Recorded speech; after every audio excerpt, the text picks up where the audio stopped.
नमस्कार बच्चों, मैं नरेंद्र कुमार सागर राजकीय पूर्व माध्यमिक विद्यालय माझीग्रांट से आप सभी बच्चों का एक बार पुनः ज्ञानदीप कार्यक्रम में आपका स्वागत करता हूं। आज हम कक्षा 8 विषय गणित और अध्याय 2 एक चर रैखिक समीकरण के बारे में अध्ययन करेंगे। पढ़ाई करने से पहले मैं आपको बता देना चाहता हूं बच्चों, आप लोग जो हैं सहज और सरलता से बैठें और बैठने के बाद 1 मिनट के लिए अपनी आँखें बंद करके लंबी लंबी सांस लेंगे और सांस छोड़ेंगे। उसके पश्चात आप अपनी नोटबुक जिसमें आपने जो आज पढ़ाया जाएगा उसको आप लिखते रहेंगे वो, और गणित की किताब लेकर के बैठेंगे। आज हम शुरू कर रहे हैं एक चर रेखीय समीकरण। एक चर वाले रैखिक समीकरण के बारे में हम आपको बता रहे हैं।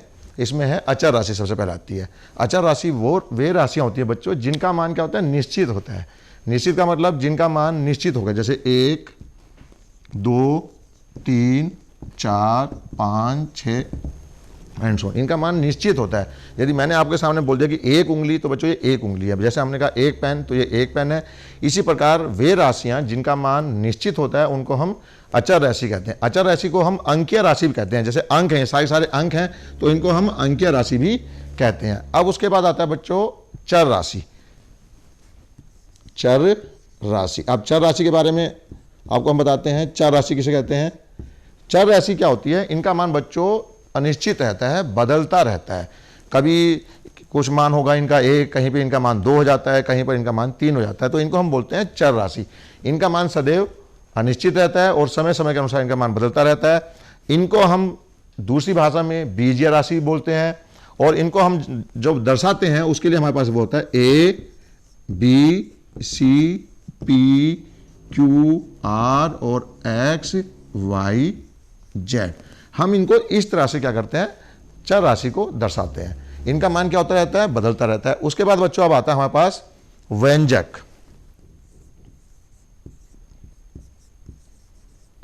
अब आता है व्यंजक किसे कहते हैं। आपने पूर्व क्लास में, सब आपने पूर्व क्लास में पढ़ा हुआ है, फिर भी हम लोग मैं आपको एक बार पुनः जो है पूर्ण बोध करा रहा हूं, रिपीट करा रहा हूं आपको। व्यंजक किसे कहते हैं? जब हम अचर राशि और चर राशियों के बीच में गणितीय संक्रियाएं करते हैं, चाहे वो धन हो, चाहे वो ऋण हो, चाहे वो जोड़ की संक्रियाएं हो, चाहे वो भाग की संक्रियाएं हो, उन सब को जब हम एक साथ लिखते हैं तब वो व्यंजक बन जाते हैं। जैसे हमने यहाँ पे लिखते हैं, आपके सामने मैं लिख रहा हूं A+2, या मैंने लिख दिया X, हमने यहाँ पे लिख दिया X -3। इसी प्रकार से हमने और कुछ लिया, दूसरा Y+4, फिर हमने यहाँ लिखा 2Y। इस प्रकार से आप देख रहे हैं कि प्लस भी है, माइनस भी आ रहा है और गुना के चिन्ह भी हमने लिए, तो ये कहलाते हैं व्यंजक। अब आता है हमारे पास समीकरण किसे कहते हैं। व्यंजकों के बाद बच्चों हमारा आता है समीकरण। समीकरण किसे कहते हैं? जब दो व्यंजकों के बीच में कोई 2 व्यंजक हम लेते हैं, उन दोनों के बीच में यदि हम समता का चिन्ह लगाते हैं, समता का चिन्ह या हम उसको कहेंगे बराबर का चिन्ह, इसको हम बोलते हैं समता का चिन्ह या बराबर का चिन्ह। जैसे हमने माना ये व्यंजक लिया है A, हमने कोई व्यंजक लिया X+3, बराबर का हमने चिन्ह लगा के यहाँ पे लिख दिया हमने 7।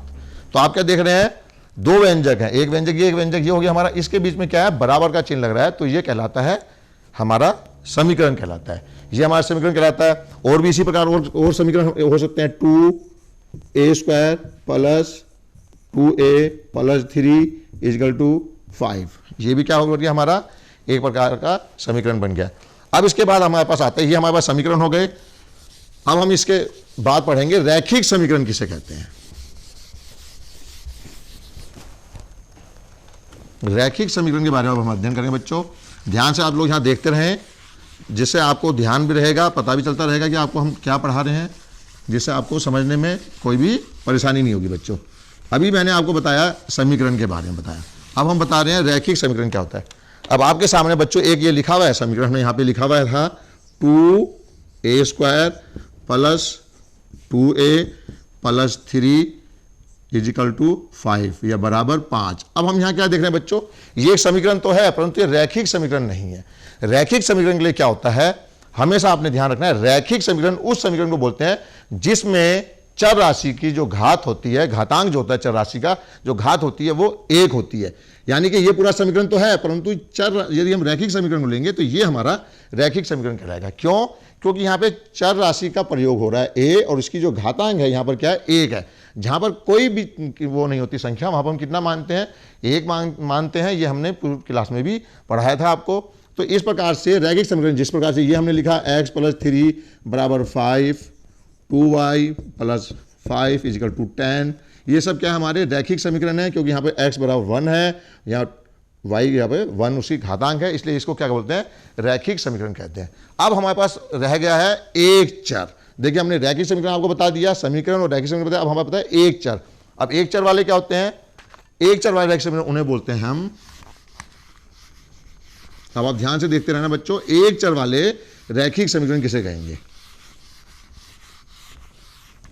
अभी हमने आपको बताया था समीकरण 2a + 3 = 10, ये एक हमने समीकरण आपके सामने मैंने लिखा है।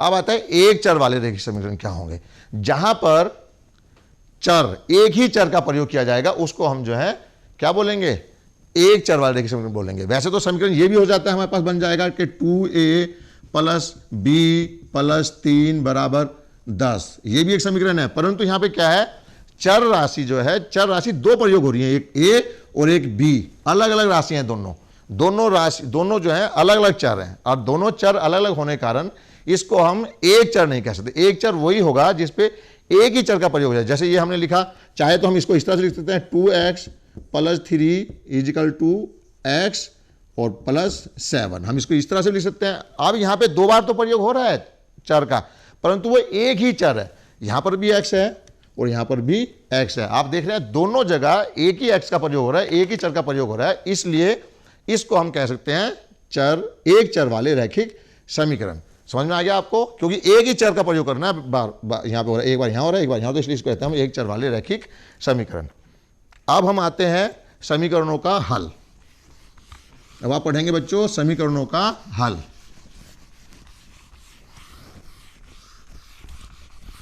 समीकरणों का हल हम आपको पढ़ाएंगे, ध्यान से देखना बच्चों आप लोग।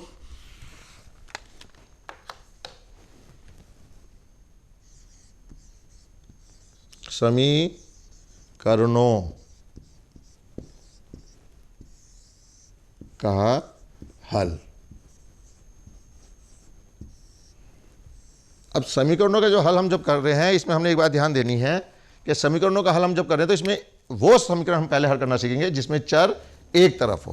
पहला है हमारे पास हो जाएगा चर एक तरफ होगा, बराबर के एक तरफ जब चर होगा हम उसका अध्ययन करें। चर एक तरफ हो तब हम इस समीकरण को किस तरह से करेंगे, ये हमने आपको बताना है। आप ध्यान से देखें, हमने यहां पे एक समीकरण लिखा 2x - 3 = 7। अब आप ये समझ रहे, इसमें दो पक्ष होते हैं बच्चों, एक होता है बायां पक्ष, एक होता है दायां पक्ष। बराबर के सीधा की तरफ हमने पहले ही आपको बताया था, बराबर के सीधा की तरफ जो है दायां पक्ष होता है और बराबर के बाईं तरफ जो है बायां पक्ष होता है। इसका मतलब ये है 2x - 3 बराबर है 7 के। अब हम गणितीय क्रियाएं करेंगे, किस तरह से हमने करना है। अब पहले आता है, यहां पर चर एक ही तरफ है, दूसरी तरफ चर नहीं है, तो हम पहले इधर से शुरू करेंगे। और समीकरणों को हल करने का मतलब होता है कि हमें जो उसमें चर दिया हुआ है, हमें उस चर का मान निकालना होता है। आपको उस चर का क्या करना है बच्चों, मान निकालना है। और जब मान निकालेंगे तभी तो समीकरण हल होगा। अब कैसे करेंगे हम इसको, अब आप यहां देख रहे हैं 2x, यहां पे -3 है। हमें x के साथ जितनी भी संख्याएं या जितनी भी अचर राशियां होती हैं, अचर राशियां जितनी होती हैं, हमें उनको x के साथ से हटाना होता है धीरे धीरे, ताकि हमें चर राशि का मान ज्ञात हो सके। तो इसके लिए हम लोग क्या करेंगे, ये -3 है, आपने देखा -3 है, इसका हम योज्य प्रतिलोम, मैंने आपको पूर्व क्लास में बताया था कि यदि हम इसके योज्य प्रतिलोम इसके साथ जोड़ देंगे तो उसका मान क्या हो जाता है, 0 हो जाता है सदैव। तो हम यहाँ क्या लिखेंगे, +3, ये हमने +3 लिख दिया, बराबर। परंतु हम जो भी कार्य बच्चों समीकरण में, हम जो भी कार्य चाहे वो हम दाएं तरफ करें, वही कार्य हमें बाईं ओर भी अवश्य करना पड़ता है, ताकि क्या होगा, हमने दोनों तरफ वो कार्य करा है तो उसमें हमारे जो वो है सवाल है उसमें कोई भी दिक्कत नहीं आएगी। तो हमने यहां लिखा 7 + 3, आगे समझ में। अब देखो -3 और +3 कितना हो जाता है, 0 हो जाता है, तो 0 को हमें लिखने की जरूरत नहीं है। तो अब ये आ गया 2x बराबर 7 और 3 कितना होता है बच्चों, 7 और 3 10 होता है। तो 7 और 3 कितना हो गया, 10 आ गया हमारे पास। तो 2x बराबर 10 आ गया। अब हम पीछे अब देखेंगे, अब क्या है हमारे पास x के साथ 2 है। अब इसको 2 को भी हमने वो करना है, तो क्या है 2 यहाँ पे क्या है x के साथ क्या है। अब एक चीज आप यहाँ पे बच्चों आप समझ लीजिए, अचर राशि और चर राशि के बीच में जब कोई चिन्ह नहीं होता, कोई भी चिन्ह नहीं होता, वहां हमेशा आप ध्यान रखिएगा वहां पे गुना का चिन्ह छुपा होता है। चर राशि और अचर राशि के बीच में यदि कोई भी चिन्ह नहीं है तो वहां पे गुना का चिन्ह छिपा हुआ रहता है। तो यहाँ पे ये 2 गुना x है, यानी कि x के साथ 2 की गुना हो रही है। और यदि अभी हमने पूर्व अध्याय में पढ़ा था, यदि हम इसको 2 के गुणात्मक प्रतिलोम से यदि हम इसको गुना कर दें या हम इसको 2 से भाग दे दें तो भी हमारा काम आसान हो जाएगा, x की जगह से 2 हट जाएगा। तो हम क्या करेंगे, 2 का भाग दे देते हैं, तो हमने 2 से इसको भाग दे दिया, बराबर वही काम हम कहाँ करें, जो काम हम अपनी तरफ से कर रहे हैं वो दोनों तरफ हमें करना है, बराबर 10/2। 2 का पहाड़ा पढ़ेंगे, 2 एकम 2 और 2 एकम 2, तो यहाँ क्या बच गया x, और 2 का पहाड़ा जब हम 10 में जाएगा 2 पंजे 10, तो x का मान कितना आ गया, 5 आ गया। इसका मतलब ये हुआ कि x बराबर 5 इस समीकरण का हल कहलाएगा कि x का मान कितना हो रहा है, 5 हो रहा है। तो x का मान हमारे पास ये आ गया कि x बराबर हो गया 5। समझ में आया बच्चों आप लोगों को, आप पढ़ते रहें और लिखते भी रहें। अब इसके बाद इसकी एक और विधि है जो जिसके बारे में आपको अध्ययन करा रहा हूं, उसको भी हम बताते हैं। 2 विधियां होती हैं इसकी।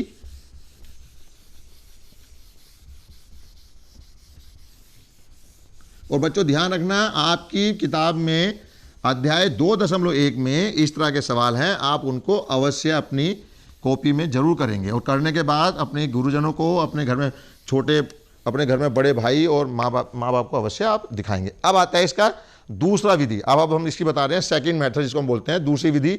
ये होती है पक्षांतरण। अब पक्षांतरण कैसे होता है हम ये आपको बताते हैं। पक्षांतरण क्या होता है, पक्षांतरण का मतलब ये होता है, इसी सवाल को हम दोबारा दूसरी विधि से कर रहे हैं। दूसरी विधि से हम इसको कर रहे हैं सेकेंड विधि।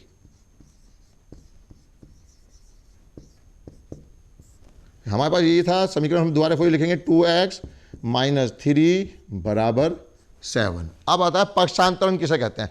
पक्षांतरण का मतलब ये होता है, एक बाएं पक्ष से दाएं पक्ष की ओर हमें किसी संख्या को लाना है या किसी अचर राशि को लाना है या चर राशि को लाना है, और बाएं पक्ष से दाएं पक्ष को लाते हैं और दाएं पक्ष से बाएं पक्ष को हम जिधर की भी चाहे पक्षांतरण कर सकते हैं। पक्षांतरण के क्या नियम है, यदि माइनस का चिन्ह है और माइनस के चिन्ह को हम बराबर के प्लस की ओर जा रहे हैं, पक्षांतर कर रहे हैं, तो क्या होगा, प्लस चिन्ह हो जाएगा, और जब प्लस वाले को हम इधर लाएंगे तो माइनस चिन्ह हो जाता है।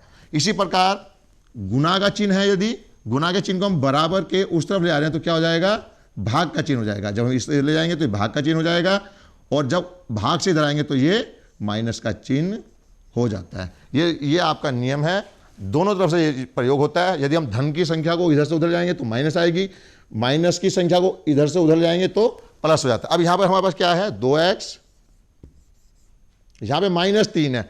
अब हम इसको बराबर के उस तरफ ले जा रहे हैं तो क्या हो जाएगा बच्चों, 7, माइनस है तो ये क्या हो गया, +3 आ गया। तो 2x बराबर हमारे पास मिल गया 7 + 3। आ रहा समझ में आप लोगों को। तो क्या होगा, 2x बराबर 7 और 3 कितना होता है बच्चों, 7 और 3 10, तो 7 और 3 हमारे पास कितना आ गया, 10 आ गया। अब इसी प्रकार, अब मैंने आपको बताया था यहां गुना है, गुना का चिन्ह जब बराबर उधर जाएगा तो क्या हो जाएगा, भाग हो जाएगा। तो x बराबर 10/2। एक तो आप इस प्रकार से इसको लिख सकते हैं, दूसरा प्रकार इसका लिखने का क्या तरीका है, जो हम दूसरे तरीके से लिख सकते हैं, वो होगा हमारा x बराबर 10/2। आया समझ में, 10 बटे हमने 2 लिख दिया इस बार। अब क्या होगा, x बराबर आ जाएगा हमारा कितना, x बराबर 5 आ गया। तो आप देख रहे हैं दूसरी विधि से जो हमने इसको बताया था, दूसरी विधि से भी आपका वही आ रहा है, और जब हमने पहली विधि से हमने बताया था तो उसमें भी x का मान कितना आ रहा है, 5 ही आ रहा है। तो ये पक्षांतर विधि हुई। हमारी जो पहले वाली हमने विधि बताई थी वो आपको हमने बताई थी एक प्रकार से उनमें गुणात्मक प्रतिलोम या योगात्मक प्रतिलोम के बारे में गुना करना। अब कुछ सवाल हैं प्रश्नावली 2.1 के, एक सवाल मैं आपके सामने करके बताता हूं, उसको हम आपके सामने करेंगे हम। प्रश्नावली 2.1, प्रश्नावली बेटे बच्चों ध्यान रखें किताब में, प्रश्नावली 2.1।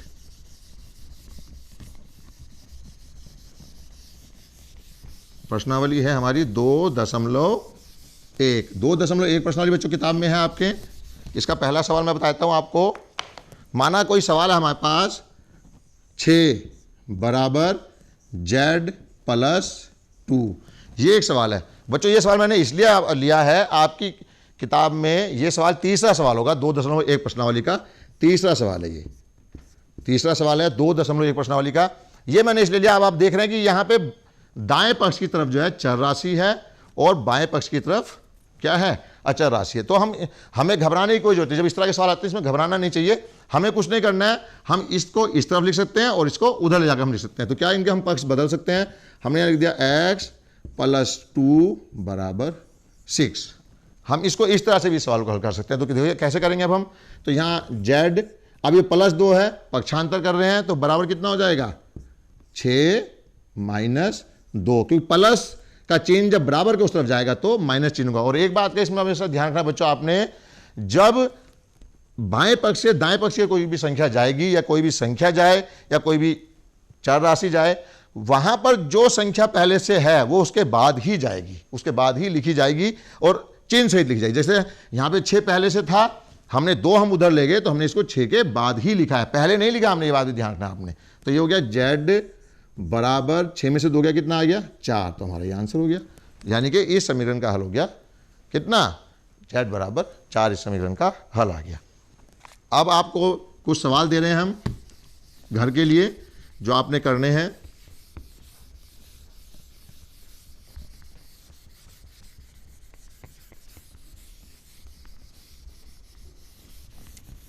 कुछ सवाल मैं लिख रहा हूं बच्चों आपको। निम्न समीकरणों को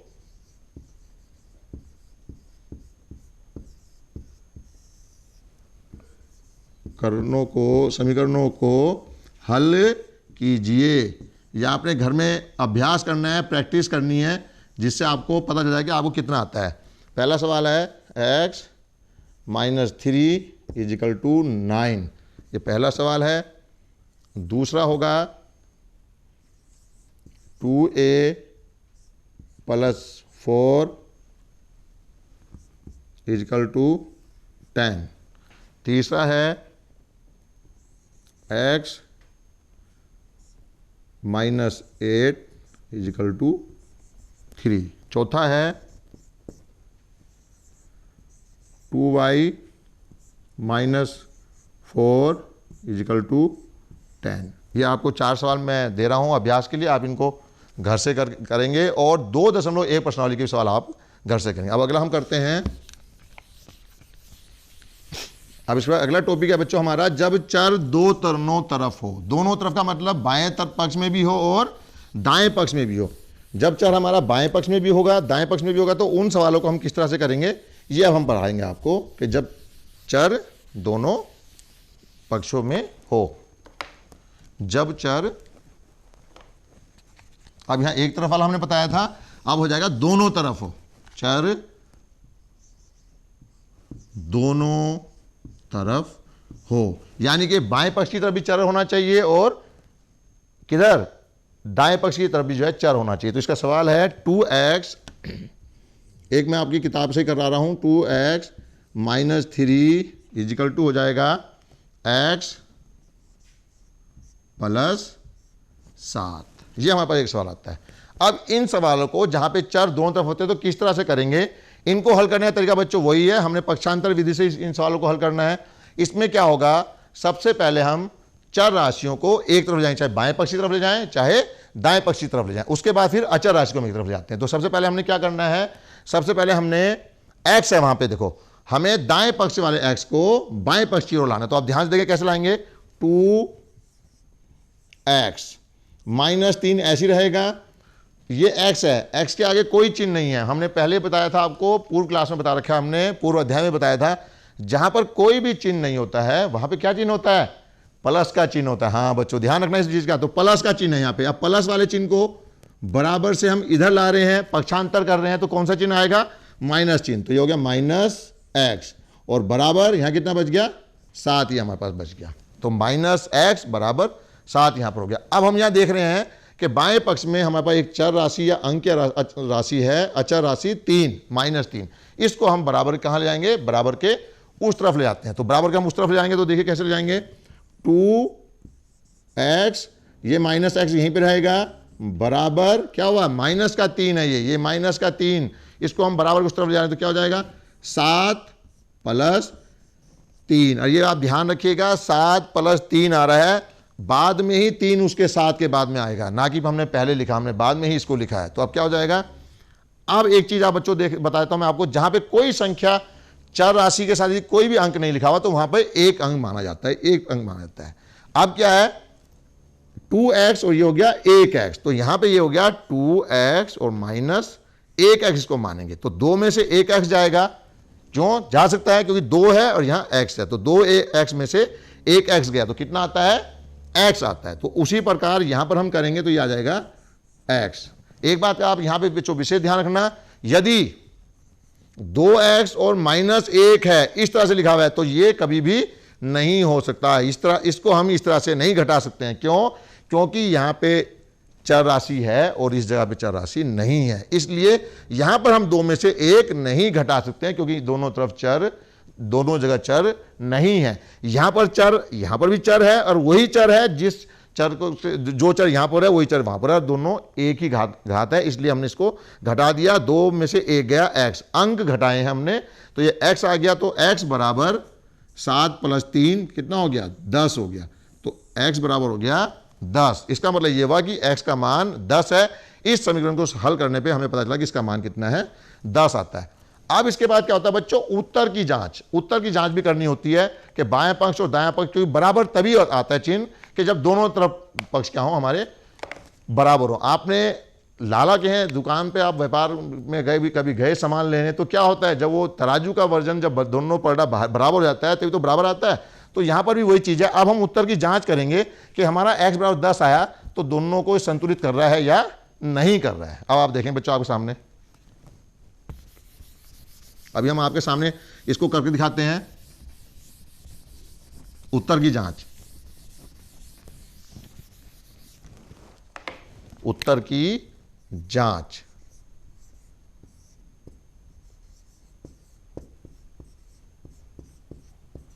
हमारे पास आया बच्चों x बराबर 10। पहले हम बायां पक्ष लेंगे, बायां पक्ष लेंगे हम, बायां पक्ष हमारे पास क्या है, 2x - 3। अब हम क्या करेंगे, x का मान हमारे पास 10 आया है, तो हम क्या करेंगे, x की जगह पे हम 10 रखेंगे, तो यह आ जाएगा 2 × 10 - 3। यहां पे गुना का चिन्ह क्यों लगाया, मैंने बता रखा आपको, चर और अचर राशि के बीच में यदि कोई भी चिन्ह नहीं होता है वहां पे गुना का चिन्ह होता है। तो 10 दूनी कितना हो गया, 20, और ये -3 कितना आ गया, 17 आ गया। इसी प्रकार अब हम दाएं पक्ष में देखेंगे, दायां पक्ष हम देखते हैं, दायां पक्ष कितना है, x + 7, x + 7 है बच्चों हमारे पास, और x का मान हमने कितना निकाला था, x का मान हमने निकाला था 10, तो हम यहां रख देंगे 10 + 7 कितना आ गया, 17 आ गया। यानी कि दायां पक्ष बराबर है बायां पक्ष के, और जब दायां पक्ष बराबर है बायां पक्ष के तो इसका मतलब यह कि हमारा जो x का मान जो हमने निकाला था वो बिल्कुल सही है, और समीकरण को क्या करता है, ये संतुलित कर रहा है, समीकरण का मान बिल्कुल सही है, और दोनों तरफ इसका मान क्या हो रहा है, दोनों तरफ इसका मान क्या हो रहा है बच्चों, आ रहा है। तो इस प्रकार से ये हमने आपको बताया। अब इसके बाद कुछ सवाल मैं लिख रहा हूं, आप उन सवालों को करेंगे और घर से भी करना है आपने, और किताब में प्रश्नावली है इसकी 2.3 प्रश्नावली के ये सवाल हैं, जिसमें आपने उत्तर की जांच भी करनी है और उनको हल भी करना है। इसी प्रकार एक सवाल अब और ले लेते हैं हम लोग।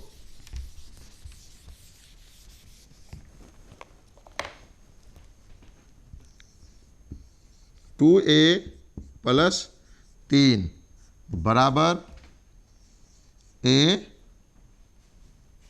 + 7। हमने ये सवाल और ले लिया, 2a + 3 = a + 7। अब हम इसको हल कर रहे हैं, फिर वही चीज़ आएगी बच्चों। सबसे पहले हम किसका पक्षांतर करेंगे, a का। अब दूसरे तरीके से मैं एक आपको और दूसरा तरीका बता रहा हूं, अब हम लिखते चलेंगे कि a का पक्षांतर करने पर करने पर। आप इस तरह से भी कर सकते हैं, यानी कि हमने a का पक्षांतर करा, अब a का पक्षांतर करा, सिर्फ a का हमने करा है, तो यहां हो जाएगा 2a प्लस 3। अब क्या होगा, a प्लस का चिन्ह है, माइनस का, प्लस का चिन्ह जहां कोई चिन्ह नहीं होता उसको हम इस तरफ ले आएंगे, दाएं पक्ष से बाएं पक्ष से, तो माइनस a बराबर कितना आ गया 7। अब हम क्या लिखेंगे इसको, अब हम दोबारा क्या करेंगे, फिर हम लिख सकते हैं, अब हमने 3 है, a प्लस 3, इसको हमने बराबर कुछ तरफ जाना है, तो हम यहाँ लिखेंगे 3 का पक्षांतर, 3 का पक्षांतर करने पर, तो ये हो जाएगा 2a, ये माइनस a हमारे पास यहीं पे रहेगा, बराबर 7 माइनस 3। दिखाई दे रहा बच्चों आपको, 2a माइनस a बराबर 7 माइनस 3। अब 2a में से a, फिर वही आ गया, अंक घटेंगे सिर्फ, तो यहां 2 है, यहां पर जहां कुछ नहीं होता, मैं बता रखा हमने, 1 होता है, तो 2 में से 1 गया 1, तो यानी कि 2 में से 1 गया, a आ गया, बराबर 7 में से 3 गया 4, तो हमारे पास ये मान आ गया a बराबर 4। तो a का मान 4 है। अब आप इसको a के मान 4 को इस तरह से हम इस सवालों को हल करते हैं। पहली विधि में हमने बताया था कि आप पक्षांतर कर रहे हैं, दूसरी में हमने लिख दिया कि a का पक्षांतर करने पर 3 का पक्षांतर, आप इस तरह से भी कर सकते हैं, जो मैंने पहले वाली विधि बताई थी आप उस तरह से भी उसको कर सकते हैं। अब हमारे पास आता है इनका उत्तर की जांच करना, तो उत्तर की जांच करने के लिए फिर आप उसी तरह से कर सकते हैं। a का मान 4 आ गया,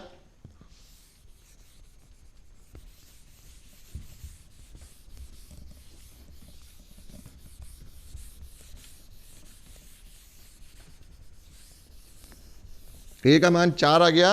अब हम करेंगे इसको, a का मान 4 आ गया, ठीक, तो हम उत्तर की जांच करेंगे, उत्तर की जांच, तो हम क्या करेंगे, a का मान रखने पर, अब हम लिखेंगे कि a का मान रखने पर। तो बच्चों ये आप लोग a का मान रखने पर, अब ये लोग आप लोग क्या करेंगे, घर में, अपने घर में जाकर के इस उत्तर की जांच करना है, और जांच करने के बाद अपने घर में मम्मी या पापा जो भी पढ़े लिखे हैं उनको आप दिखाएंगे। आज तक के इतना ही। आप लोग ज्ञानदीप कार्यक्रम देखते रहें, और जिन बच्चों से ज्ञानदीप कार्यक्रम छूट जाता है, किसी कारणवश बच्चा आप लोग ज्ञानदीप कार्यक्रम देखना छोड़ देते हैं, तो हमारे ज्ञानदीप कार्यक्रम का यूट्यूब, दूरदर्शन का यूट्यूब चैनल को आप सब्सक्राइब करें, और सब्सक्राइब करने के बाद उस चैनल को आप अपने साथियों के साथ देख सकते हैं, और अधिक से अधिक अपने साथियों को, अपने पढ़ने वाले भाई बहनों को भी बताएं, और ज्ञानदीप चैनल के यूट्यूब चैनल को आप सब्सक्राइब करें और देखें। तब तक आप देखते रहें ज्ञानदीप कार्यक्रम। धन्यवाद।